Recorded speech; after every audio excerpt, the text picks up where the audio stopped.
Hello, welcome, willkommen, good evening. This is the War Room. This is day 68. You do me, and I'll owe you one. Today's a bit of a short show. I tried really hard to, not skip episodes, but Saturday and Sunday was so short on stories. And apparently my email is going crazy, so sorry about those stupid beeping noises. I should have probably shut off Outlook. I promise you, one of these days, I'm going to get all of this right. One of these days. Today is not that day.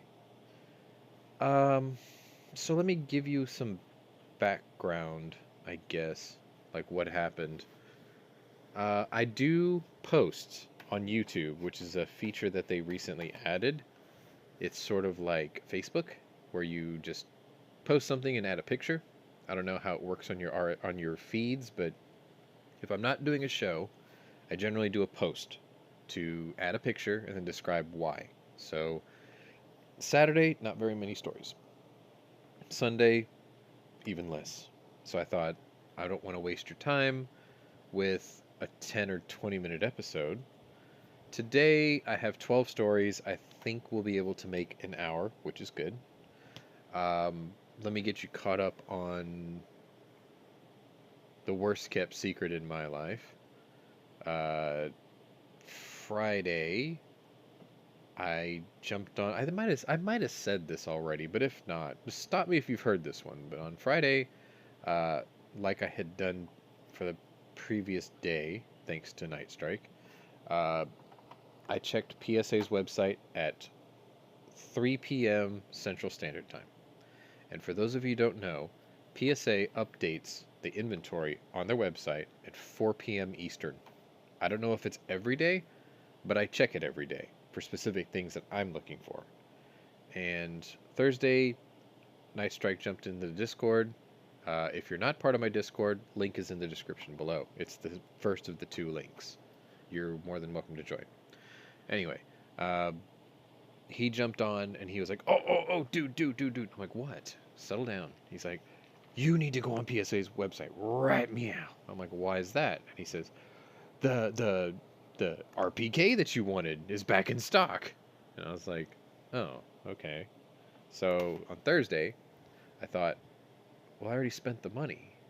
If you saw my firearms reviews, you saw that I had bought a PS AK-47 GF4, which is the full-length regular standard rifle with the artificial Bakelite furniture, which I'm very happy with. I really like the look of it, and it feels good in the hands too, so it's awesome.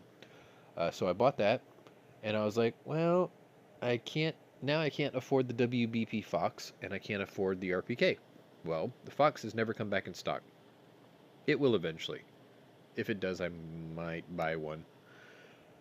But the RPK came back in stock, and I thought that day, I was like, where am I going to come up with the money so close to payday after the federal government took my taxes out, because I had scheduled it for April. So I was like, a little short this month. So what am I going to do?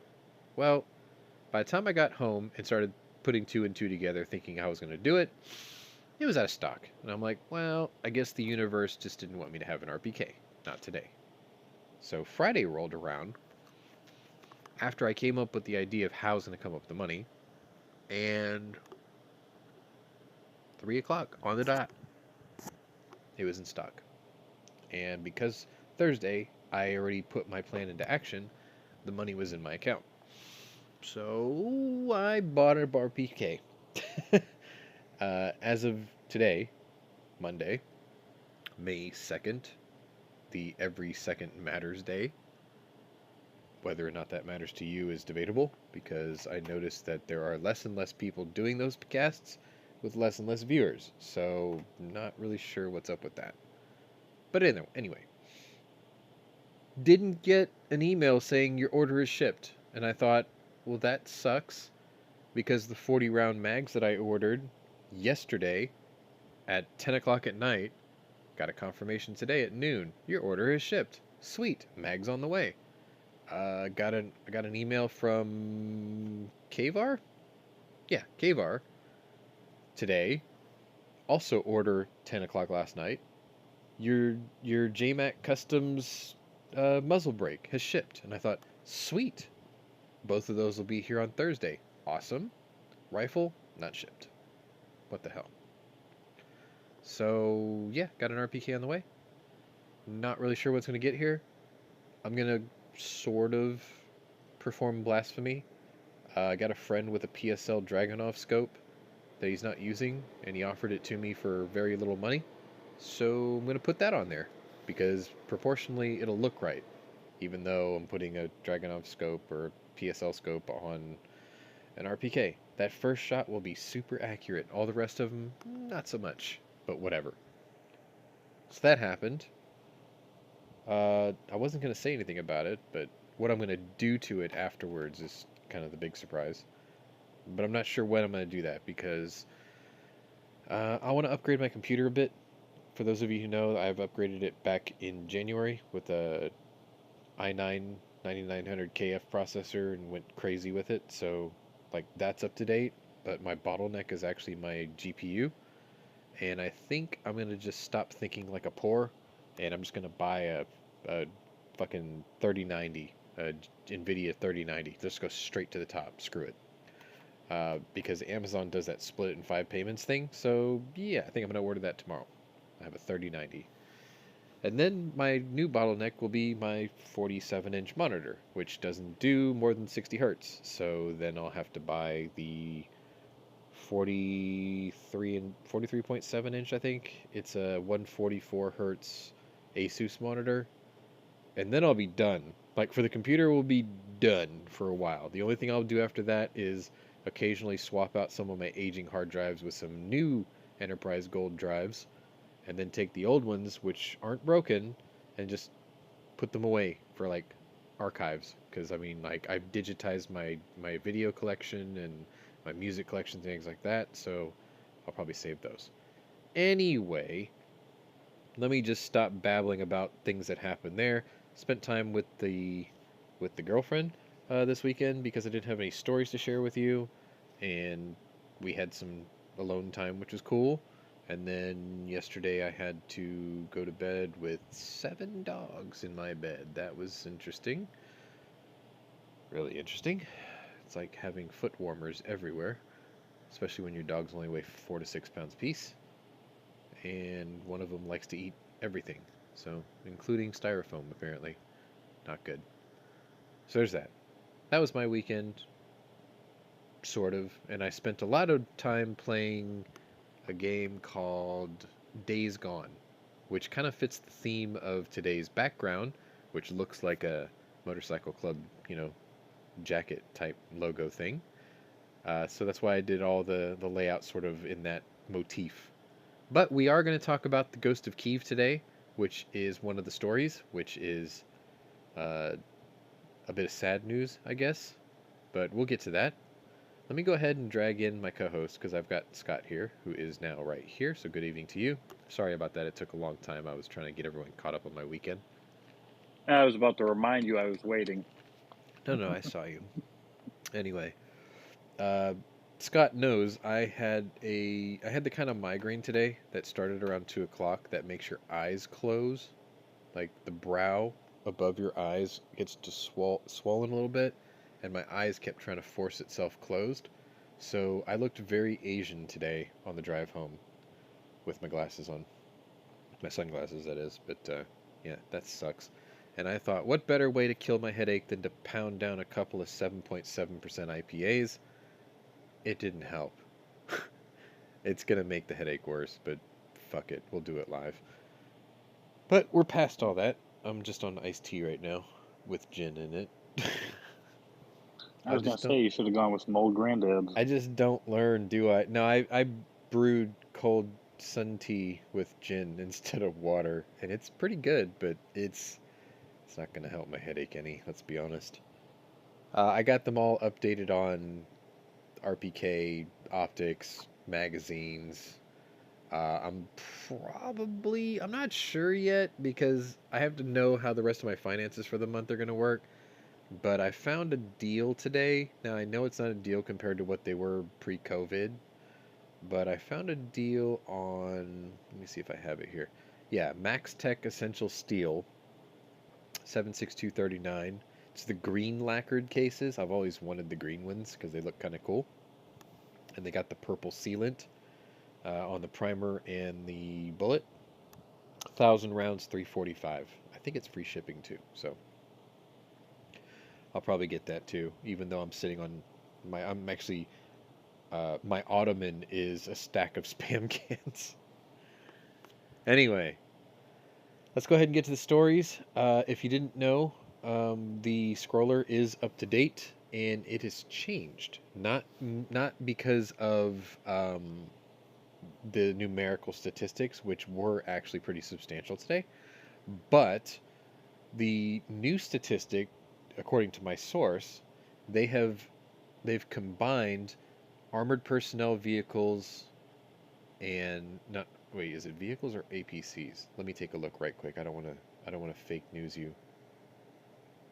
Okay, they took regular wheeled vehicles and the fuel tankers and combined them because they fuel need tankers are wheeled vehicles. yeah. And then what they decided to do was they also removed the SRBM, the short range ballistic missile launchers, because so far they've only taken out 4, and they were only taken out, or sorry, they were taken out like 40 something days ago, and they haven't found, located, or destroyed any since. So they figured, well, we're not going to update this statistic very often, so why don't we put in a statistic that's actually more useful? So I added it. The number of short and long range cruise missiles that Russia has fired, they have an intercept statistic now. It'll be the last thing as it scrolls across your screen. 84 of them so far, which sounds pretty good, but they only recently started keeping tally. So today is plus 84 because they didn't start recording until today. But Russia's fired over 1,000 of them. So by tomorrow, I'll get the new statistic and we'll see how many they shot down then. And then you, me, and everyone else watching this can sort of ballpark how effective that is. Because I didn't post a story today because it seemed more like a human interest story. But I read a really interesting article today about our military hardware assistance is slowly draining our own military stockpile. And from what I understand, we have already donated and given Ukraine 1/3 of our entire Javelin inventory so far and 1/4 of our Stinger inventory. But they've used them to brilliant effect. So, if anything, I'm going to touch on something. One thing I don't know if you guys notice, if you watch the early watch or the new watch podcast and then my show, we cross pollinate a lot of information. So, uh, this whole military industrial complex thing that I brought up a couple weeks back, Jimmy touched on it today, and I have a theory that nothing gets industry moving faster than a global conflict. And I know I talked about that before. So Jimmy touched on that a little bit, and I suspect because the rapidity of our inventory being drained in the assistance of our allies, it's going to kickstart that off pretty good, which means more jobs for those who have to build said munitions, more jobs for the logistics aspect of it, trucking companies and aircraft or whatever. So from our perspective, it's all positives because it puts more people to work. The negatives, if you thought we had an ammo shortage before, powders, primers, bullets, whatever, stuff like this is exactly the kind of excuse the federal government needs, or sorry, the manufacturer needs, because they could just pass the buck of the blame on, well, the reason we're so short is because we're filling out these military contracts. And it's like, yeah, but you don't need unique gunpowder to make a Stanger, or a Tomahawk, right? You don't use unique Alliant gunpowder. Fuck that. bullshit, right? You don't use a primer either. Oh yeah, but we help companies like Ammo Inc. and they donated 1 million rounds of 7.62 over to them. Yeah, okay, that's one caliber. That's 1 million rounds. Sure, that's a lot of primers. That's a bit of powder and a lot of projectiles. The thing is that the story that they showed with that was brass cased ammo, and then they turn around and they sell us the steel case stuff. I was gonna say garbage, but it's really not. So it's like they got the excuse they need for shortages. Whatever. Good evening to the Polish Hammer, who is in the audience. I did see you jump in and out of the green room, so I guess you're going to hang out here in the chat instead. Shady Hell and Terry Sher, good evening to all of you. I haven't seen Ellis or the Special Needs Turtle in a while. Special Needs because he still can't figure out how to get Discord to work after 3 years. Jesus Christ, man. Like, Ray Charles could have figured it out, and he's dead. By now. Anyway, let's move into the stories, because I only have 44 minutes to get them to you now, before my other half calls. I'm kidding. She won't call. Maybe she will. We'll see. I do have photos. I do have pictures. All your statistics are updated. Let's get started. First story comes out of Ukraine, 7:23 a.m. Ukrainian time, and it's kind of a post facto. They don't tell you the Zelenskyy evening addresses until the morning after, so that's kind of how that works.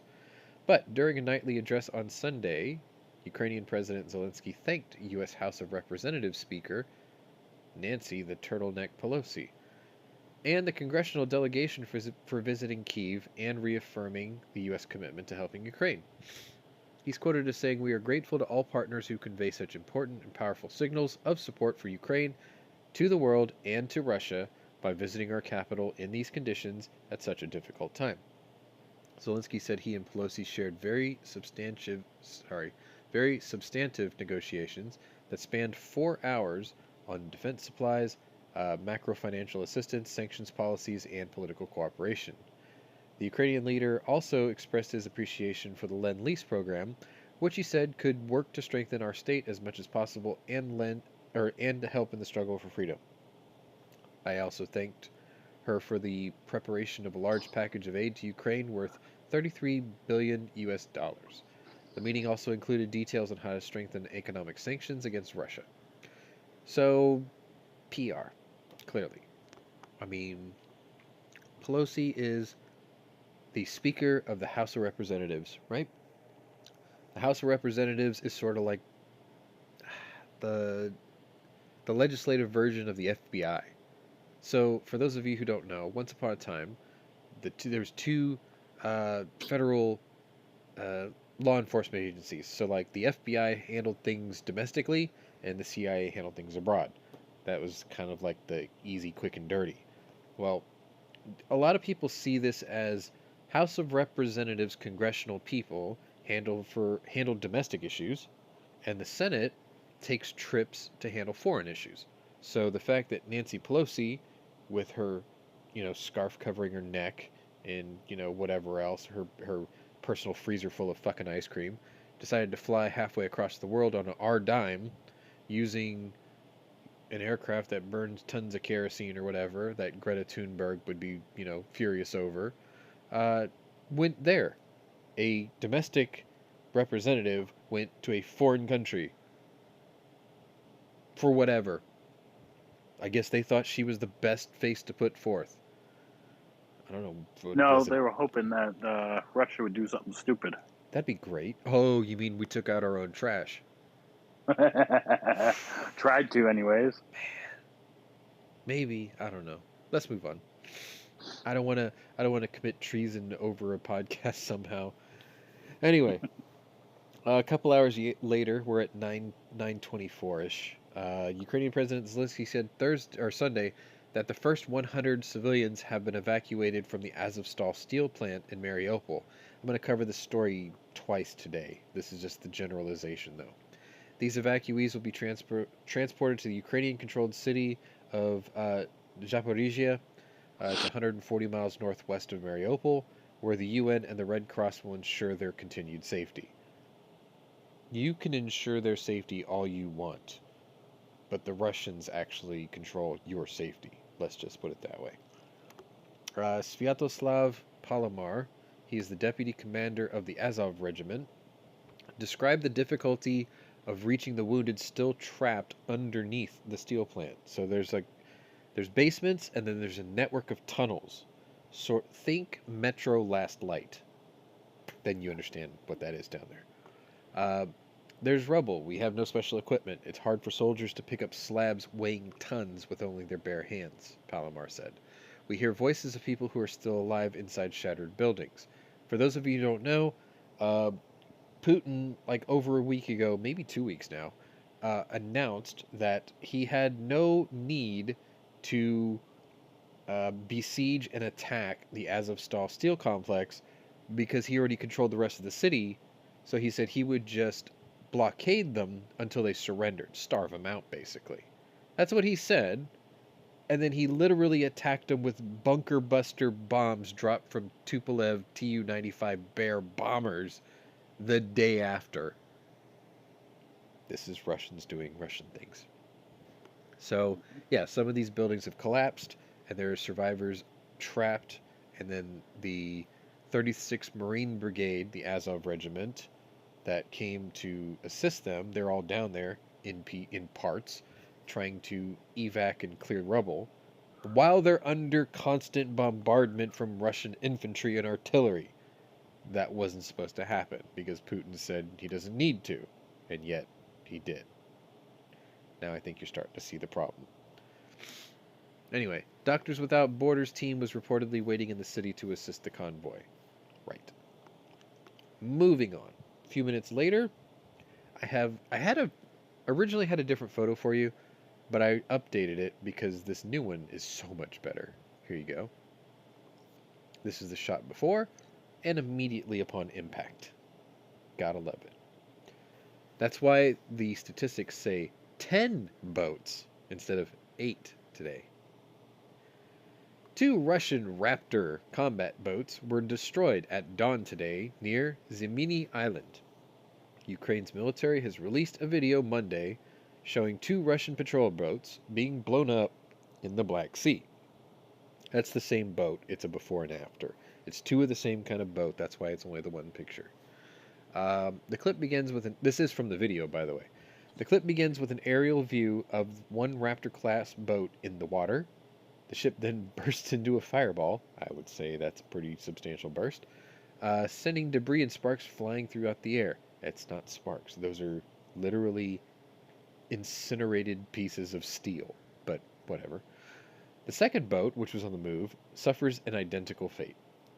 I can't tell you how many people are on there. I didn't have a chance to look, but if you stand by, I will try to be a good host and try to figure out what these things are about. Okay, so these are actually very tiny vessels. They have a range of about 300 miles, and let's see, they are current inventory. So that means they're not using their surplus crap.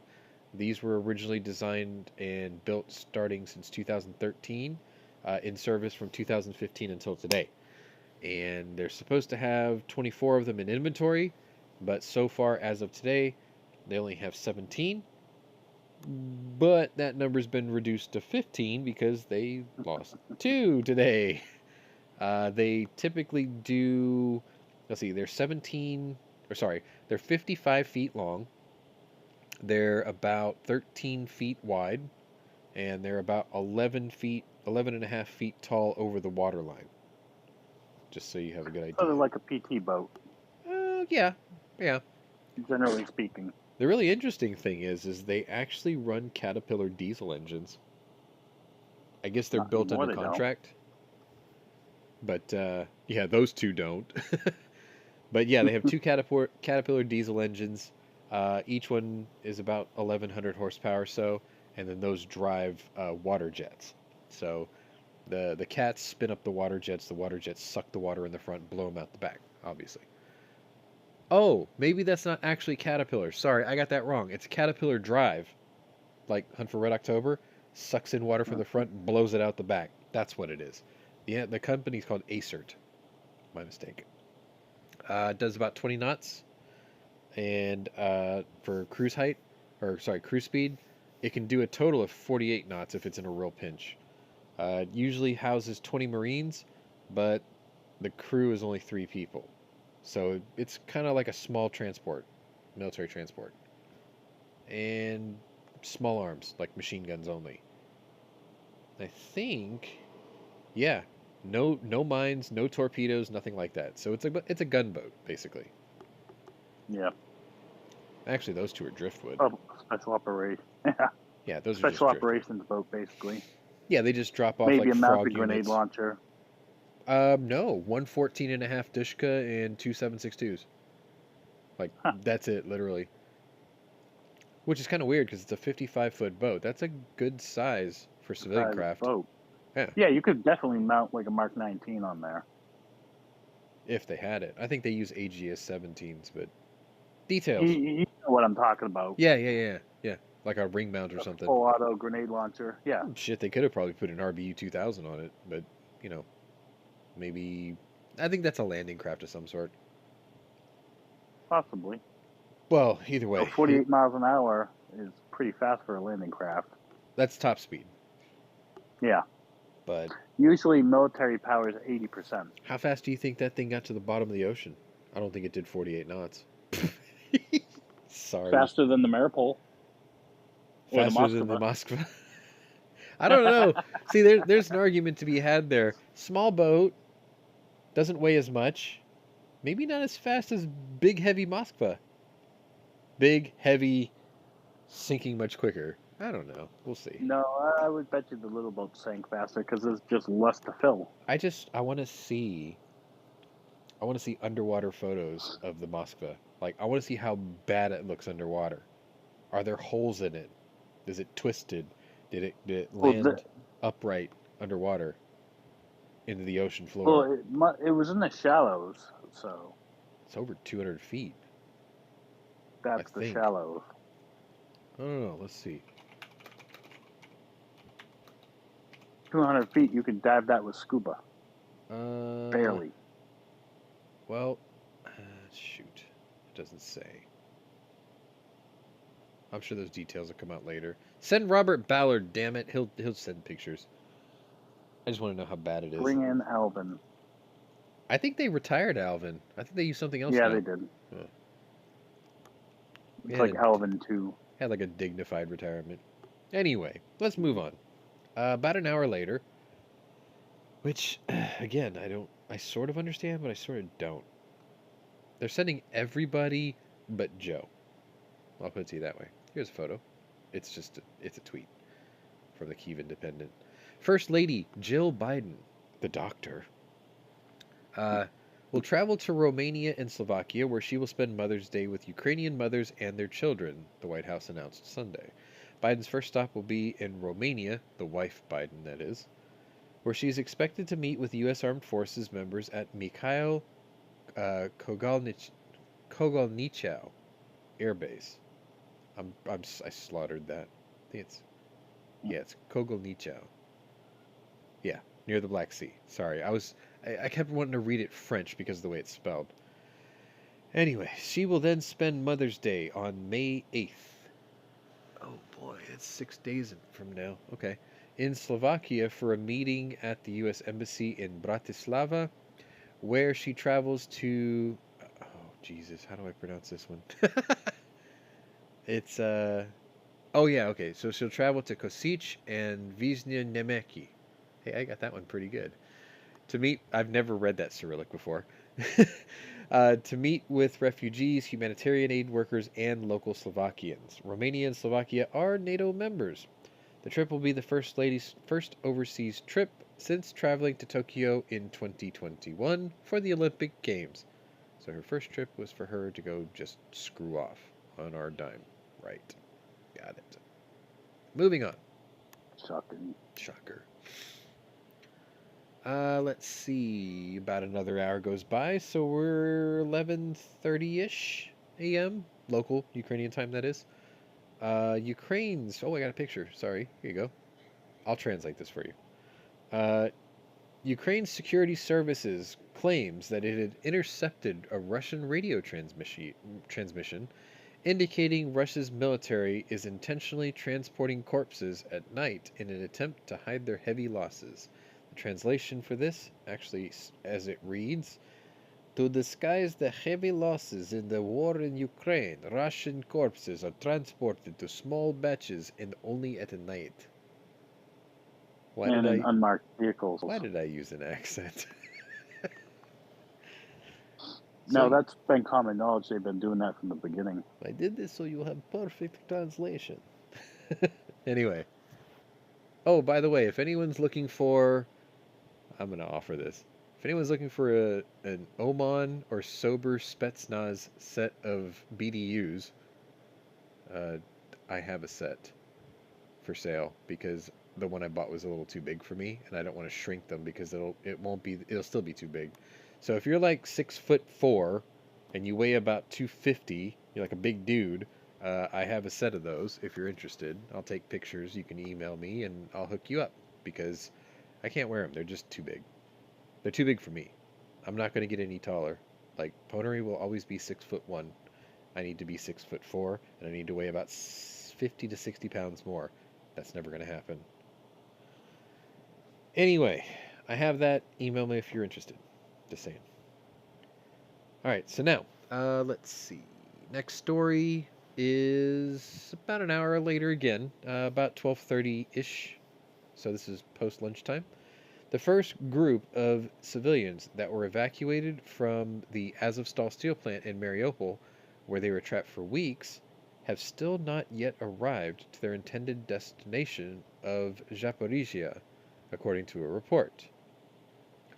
Mariupol is located 140 miles from the city. The AP reported at least some of the 100 people who were evacuated from the plant were taken to a village controlled by pro-Russia separatists instead of Zaporizhia. Russian officials claim these individuals will be allowed to continue to Ukraine, while Ukrainian officials say their citizens have been forcefully removed. Anastasia Dembitska, a Ukrainian civilian who was evacuated from the steel plant, said it took her 18 hours to enter Zaporizhia, after crossing multiple checkpoints and barriers. 18 hours to traverse 140 miles. That's what, 8 miles an hour? Was that on foot? Was that on donkey? I don't know. Like, those Bicycle. Details aren't there. Okay, if it was bicycle, that makes sense then. But even then, 8 miles an hour, 18 hours. Do you know how exhausted she would be? Like, you have to stop and sleep. I think the longest I ever rode a bike, and this is when I was younger and more indestructible, I guess is a good way to put it. I think I rode a bike like 28 miles in one day, and I was beat. Like, I rode about 14 miles to go see somebody just to say I could do it, right? Because I never rode that far. So I was like, let me just try it. And as I set off, it was fine. But a cold front was blowing through that day, and it started hitting me in the back. When I left the house, it was like 60 something. When it hit me in the back, it was like 35. And I was wearing like cargo shorts on a pedal bike at like 16, 17 years old. And then when I decided I might be going the wrong way, I decided to turn around and ride home in a headwind, gusting at 30. It was 35 degrees. I don't know how I survived that. I didn't even get sick from exposure the next day, but I didn't go to school the next day because I slept until like 3 in the afternoon. I was so beat up from that. It was horrible. Well, you want to hear a good one. Are you familiar with the name Sybil Ludington? First name yes, last name no. Think Revolutionary War. Our Revolutionary War. Okay.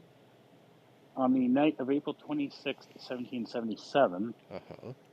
her father sent her to round up the local militia because the redcoats were coming.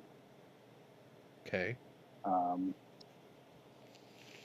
She was 16 and rode nearly 40 miles overnight, rounding up militiamen because she knew where their houses were. On the same horse? On the same horse. That poor horse must have been like foaming blood through the nostrils at the end of that ride. And apparently had to fight off highwayman with her father's musket. So you're saying she's like the Gina Carano of the revolution? She received a personal thanks from General George Washington Nice. and General Rochambeau. By the way, if Gina So, Carano, if you're listening, hit me up. so she more than wrote double what certain famous revolutionary people near Boston did. Yeah, yeah. I still, I want to know the condition of that horse when it was over.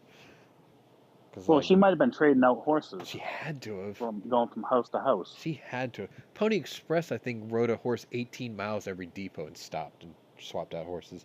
Yeah, but they were running them flat out. So was she. 40 miles in a night? Like, 12 hours. she was squeezing balls, man, to get that thing going. Seriously. Holy crap. She was certainly Anyway. kicking them. Yeah. All right. Moving on. Before we get into Rocky Mountain Oysters talk. Anyway, let's see. 3 hours go by. Like I said, there wasn't a whole lot of stories to work with today. So it's 3:31 p.m. And let me see if I have a photo for you. Okay, this one doesn't have one. All right, so this was a intel report, but I don't think this was Ministry of Defense. So you already know it's UK. More than a quarter of the troops that Russia sent to fight in Ukraine are now believed to be what they call combat ineffective. This came from the United Kingdom's report, but not the Ministry of Defense, so I'm not sure who. The startling statistic comes as Russia's bloody invasion of Ukraine had entered its 68th day. Prior to the assault from Vladimir Putin's army, it was estimated that Moscow assembled over 150,000 soldiers to participate in their war. At the start of the conflict, Russia committed over 120 battalion tactical groups, approximately 65% of its entire ground combat strength. Oh, this did come from the UK Ministry of Defense. It is likely that more than a quarter of these units have now been rendered ineffective, combat ineffective, which probably means they've accumulated so many losses that they can't assemble a squad to do anything. That many killed in action, that many wounded, that many missing, that many, what's the word I'm looking for?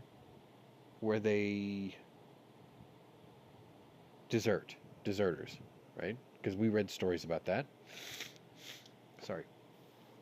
Some of Russia's most elite units, including the VDV airborne forces, have suffered the highest levels of attrition, the ministry also said. It will probably take years for Russia to reconstitute these forces. That's true. Combat ineffectiveness is the ability for a military unit to carry out its assigned duties. It is impacted by troop and equipment losses. Okay, so yeah, they're explaining the thing I was just theorizing out loud. As of Monday, Ukraine's military claims that Russia has lost nearly 24,000 soldiers, more than 1,000 tanks, and around 500 artillery systems so far in the war, and 84 cruise missiles. Though these figures could not be independently verified, of course not. Of these troops still fighting, they are continuing to conduct full-scale armed aggression against Ukraine and offensive operations in the eastern part of the country. The threat of missile strikes on military and civilian infrastructure from the territory of the Republic of Belarus by the Russian army also remains. Well, yeah. They're co-conspirators. How come we haven't started sanctioning Belarus into the Stone Age? That's Good a good question. question. Yeah, I think we're gonna have to start considering that. Like Well, right now. considering they're Europe's poorest country, No, that's have Moldova. Moldova, Yeah, that's Moldova. and have Belarus can't exactly have a whole lot in the way of natural resources. I don't know. They had wargaming and then they left to Cyprus. And that was a multi-billion-dollar. That was a $10 billion a year, something like that. Yeah, they were busy. Anyway, the next story I have is kind of sad. It has to do with the thumbnail in the background for today, which is why I put it up there in honor of. And I've got a different picture for you, which I like as well. And I was really waffling about which one I was going to use as the thumbnail, but I'm going to show you both. So here you go. I just that skull. I don't know what it is, but when I saw that, I was like, dude, I would tattoo that on me. I don't know why. I love the look of it. It scares the hell out of me. Like I'd like to have that Yeah, I can think airbrushed of on one another of skull my. you would get tattooed on you. Well, I'd like to have that one airbrushed on one of my AKs, like on the receiver. I think that would be super cool. Anyway, 5:11, not tactical, p.m. Ukrainian time. The Ukrainian military officially ended any and all speculation about the Ghost of Kyiv and admitted that the legendary pilot is nothing more than a morale boosting myth. The Ghost of Kyiv is a superhero legend whose character was created by Ukrainians. This came from the Ukrainian Air Force. The admission comes after it was reported Friday that 29-year-old Major Stepan Tarabalka, who some had credited with being the Ghost of Kyiv, was shot down and killed in battle last month. Tarabalka was made famous for shooting down 6 Russian MiGs in a single combat mission on a single day. Now, is So that verified? that was verified, but he's not the Ghost of Kyiv. Ghost of Kyiv was something that they came up with, like you said, to boost the morale of the military, the people, the soldiers, to give like this supernatural thing. And it worked. It created so much buzz. Those pictures there, were designed. I had a photo. Let me see if I can pull it up real quick.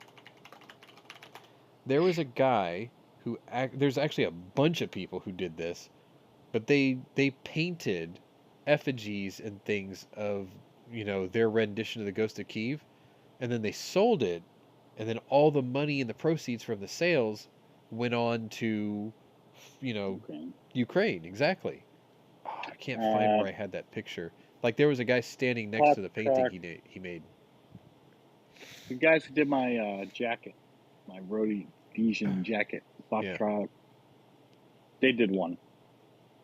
Yeah, I mean, mission accomplished. Like they wanted to create this mystic lore, and it succeeded. Now, you remember I've said this in the past.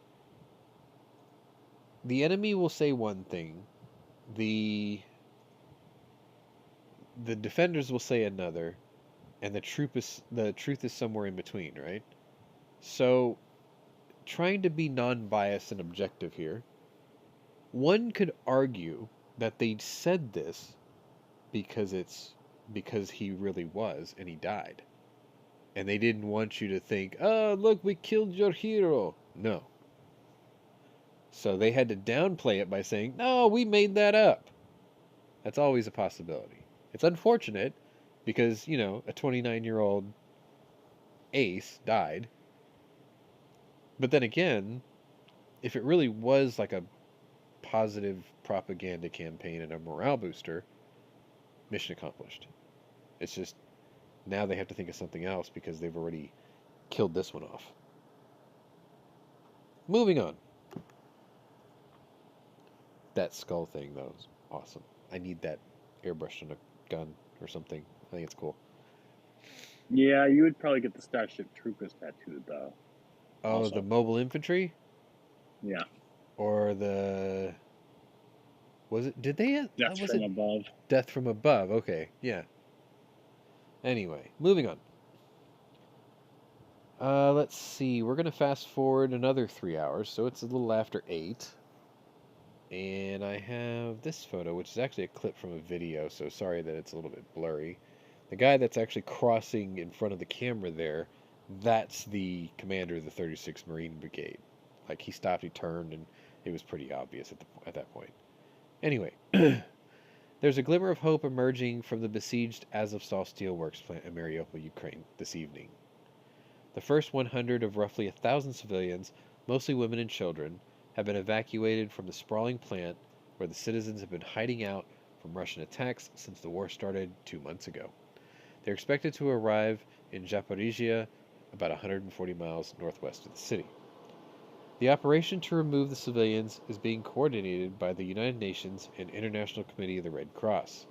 It comes after the plant has suffered weeks of attacks by Russian forces, killing an unknown number of people and wounding over 600.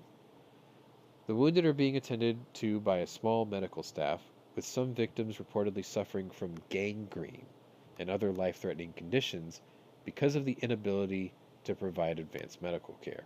The problem with this is, if you saw the pictures of their living conditions, it's squalid at best. There are mice, there are rats, there are bugs, there is dirt, there is moisture and mung and mold and funk and anything that you don't want to deal with. They're stuck there. So yeah, if you're wounded, infections, gangrene, typhus, even dysentery, all of that is commonplace down there, which is why they want to get out so badly. I think they've pretty much conceded that the city has fallen, and now they're just trying to get the hell out. I think that's safe to say. Moving on. I see you there, Polish Hammer, but the problem is we're almost done already. So, I don't know if you really want to hang out for that or not. Alright, so, moving on. The last part of the timeline for Ukraine is this story, but I have a couple of other stories here, domestically, that came afterwards, just so you know. And this one's kind of weird, because I have to show you a picture that's going to make you nauseous, as usual. Here you go. 12:43 a.m. Tuesday, Ukrainian time. Or Moscow time. Or Israel time. Because Israel is demanding an apology after Russian Foreign Minister Sergei Lapdog on Monday claimed that Adolf Hitler had Jewish roots, calling the remarks unforgivable and outrageous. The comments made during an interview with Italian television prompted Israel to summon the Russian ambassador. Lavrov made the remarks when he was asked why Russia feels that it needs to denazify Ukraine if the country's own president, Volodymyr Zelenskyy, is Jewish. Moscow had repeatedly used the claim to justify its invasion of the country. So when they say, how can Nazification exist if we're Jewish? In my opinion, Hitler also had Jewish origins, so it doesn't mean absolutely anything. For some time, we have heard from the Jewish people that the biggest anti-Semites were Jewish. This is Lavrov speaking, by the way, not me. So it says Lavrov says speaking to the station in Russian, which was dubbed over by an Italian translator. Israeli Foreign Minister Yair Lapid, whose grandfather died in the Holocaust, blasted Lavrov in a statement Monday. Foreign Minister Lapdog's response are both unforgivable and outrageous, as well as a terrible historical error, he said. The lowest level of racism against Jews is to accuse Jews themselves of anti-Semitism. Israeli Prime Minister Naftali Bennett said that such lies are intended to accuse the Jews themselves of the most horrific crimes in history that were committed against them. The guy's a moron, which is why I call him Lapdog, because he doesn't have a genuine, honest, unique thought of his own. He's just a mouthpiece. Anyway, moving on. All right, so the rest of these stories are domestic. So that last one, 12:43 a.m. Ukrainian time, it was about 5:45 my time. And around the same time, the last two stories I have are around 5:45. So the first one is, do I have the picture? Yes, I do. So I'll give you this picture to make you even more nauseous. The White House said that President Biden would love to visit Ukraine, but as of Monday night, there are no plans in the works for him to travel to the country. White House Press Secretary Jen Psaki said on Monday that the White House has no plans in the works at this time, but said the officials will continue to assess. Our objective is to reopen the embassy, to have our diplomats there, not just traveling back and forth, but present in the country. Sidebar. They have sent Secretary of State Antony Blinken. They have sent Secretary of Defense Lloyd Austin. They have sent Speaker of the House Nancy Pelosi. Who else have they sent? Vice President Camel Toe Harris. Actually, no, she never stepped foot in Ukraine. Thank God. And, yeah, isn't it funny? The two most important, powerful people in this country have not stepped foot in theater, in country, in Ukraine. We sent everyone else. Meanwhile, Boris Johnson went there.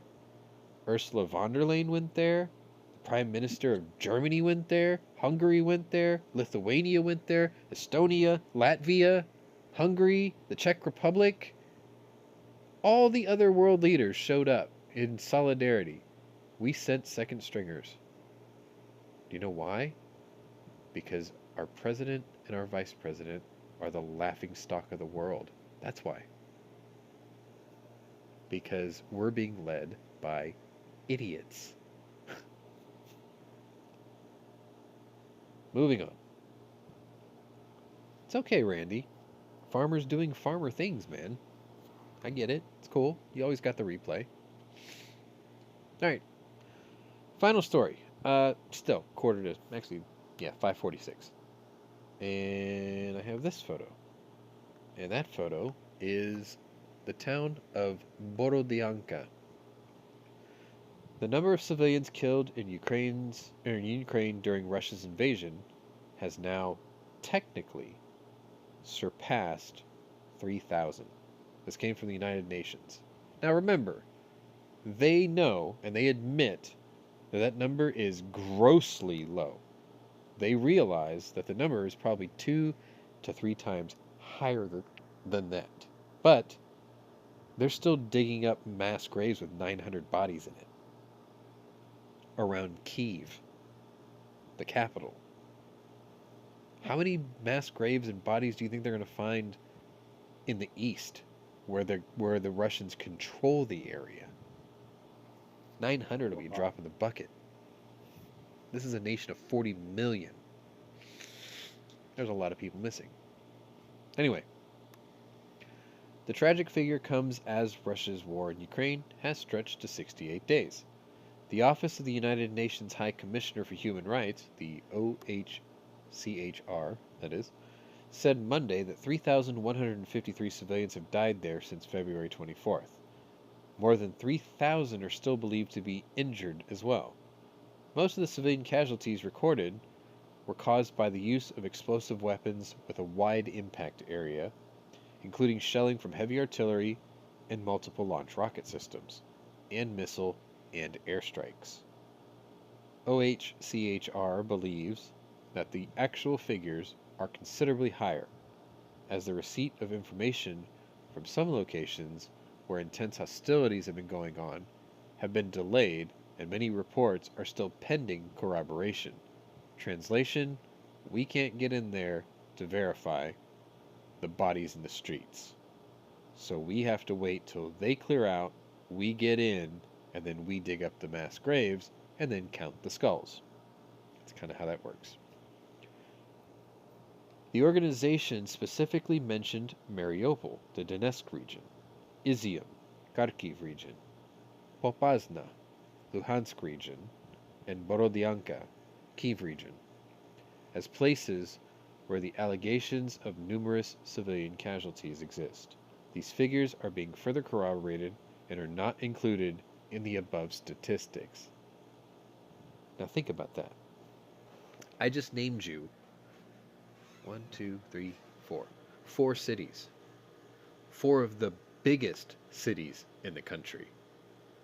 And they just said that the killed in action statistics for civilians doesn't count those 4 cities. You know why? Because they found 2 mass graves in Kyiv.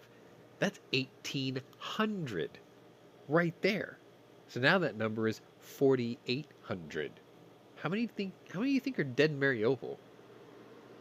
That was a city of like almost 500,000 people. Do you think they all got out? No.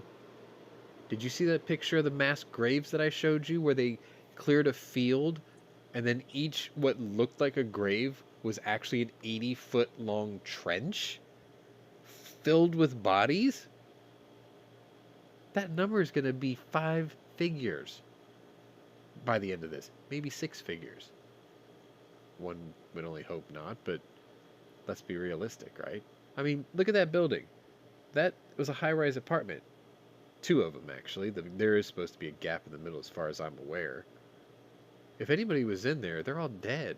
The whole walls are all burned out. Half of it's collapsed. You think anyone survived that? No. Not this long. Even if they were trapped under rubble this long. Nope. It's one thing that always sucks about building collapses and things during earthquakes. You literally have like a day, maybe 2. That's it. Because by the 3rd day, the smell starts to set in. Then it becomes a little easier to find the bodies because you just dig towards the smell. It's a sick and harsh reality. But natural disasters and war kind of is, isn't it? Anyway, let me take a brief look here just to see if there were any updates. Scott, do you have any updates? Like anything you want to add? No, not really. All right. Okay, there was one update 8 minutes ago, so that would have been 9:21 my time. Let's see, plus 7, that would be 16. So 4:21 a.m. Ukrainian time, Tuesday. This would be obviously. I'll touch on this again tomorrow because the details are scant right now. But it says 122 Russian troops have been killed in a battle in southern Ukraine. Ukraine's military also prevented a Russian attack in Kherson as they sought to take a military observation post. So, figure more details will roll in. This is an early preliminary report, so we'll probably pick up there on that story tomorrow. But for now, I'm gonna play this. That's the second time I've done that, trying to load up the video. Well, yeah, I get it, Mike. I mean, if you listen to me, I've been doing that all cast too, and sorry. You and I have the similar allergies for sure.